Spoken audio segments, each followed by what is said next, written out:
শ্বশুর শাশুড়ি ননাদ ননদ ননদের জামাইকে নিয়ে ইফতারি করি। শ্বশুর শাশুড়ি গালে ধাক্কা দিয়ে তাকে বাড়ি থেকে বের করে দেয়, সে শ্বশুর শাশুড়িকে নিয়ে ইফতারি করে। স্বপ্ন বুবলি কথা বলছি। যদি কোথাও লজ্জা কিনতে পাওয়া যেত আমাকে বলবেন, অবশ্যই আমাকে বলবেন। আমি আমার কন্টেন্ট থেকে যে টাকা পাই সেদিকে আমি লজ্জা কিনবো, কুইয়ে করে ওনাকে পাঠিয়ে দিব। শাকিব খানের পরিবারের সাথে ইফতার করে সে। শেহজাদ খান বীর কি বাবার সাথে ইফতারি করে?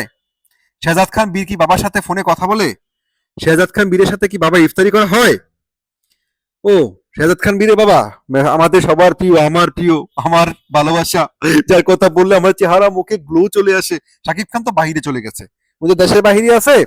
হ্যাঁ, দেশে থাকলে ইফতারি হয়, আমাদের পারিবারিক ভাবে ইফতারি হয়। আমি আমার শ্বশুর শাশুড়িকে নিয়ে, আমার ননদকে নিয়ে, ননদের জামাইকে নিয়ে, হ্যাঁ, আমার সমস্ত লোকজনকে নিয়ে আমরা ইফতারি করি। গ্যাস স্বপ্ন বুবলি বলেছে এগুলা। এখন বললেই তো বলেন যে কবিরে বলে আমি নাকি শুধু বলি। উনি বলবে, থামবে না। ওনাকে ঘেরি ধরে ধাক্কা দিয়ে বের করে দিল, তারপর উনি কি বললো যে হ্যাঁ, আমাকে গাড় ধাক্কা দিয়ে বের করে দিয়েছে, এটা শাকিব খানের পুরুষত্বের প্রমাণ দিয়েছে। এটা দিয়ে কি শাকিব খানের পুরুষত্ব প্রমাণ হয়? বলেছে এই কথাগুলো উনি। বলেন আমি মিথ্যা বলেছি? বলেছি মিথ্যা? ঠিক আছে, আসুন তাহলে এখন খেলাটা জমায় দিই। শেহজাদ খান বীরের সাথে তার বাবার ইফতারি হয় কিনা। শাকিব খানের বাসার শাকিব খানের দুইটা কর্মচারী জবলেস হয়েছে, আপনারা জানেন। গত বছর শাকিব খান তার দুইটা কর্মচারীকে ফায়ার করছে, চাকরিচ্যুত করছে। কেন জানেন? তারা শবনম ইয়াসমিন বুবলির সাথে যোগাযোগ ছিল, এবং শবনম বুবলির সাথে তারা যোগাযোগ ছিল এবং শাকিব খানের বাসার খবরটা তারা শবনম বুবলিকে জানাই দিত। এইটা জানার পরে শাকিব খান তার দুইটা কর্মচারীকে ফায়ার করছে।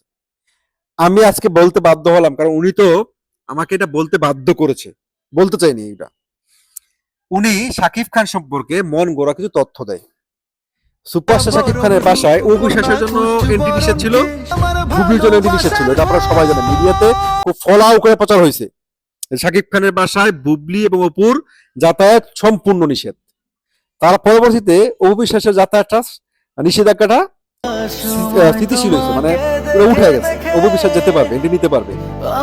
বুবলিটা এখনো কিন্তু একই অবস্থানে আছে।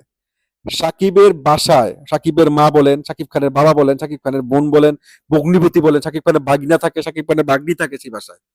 তাদের কারু কাছে শবনম ইয়াসমিন বুবলির নামটাই এলাও না।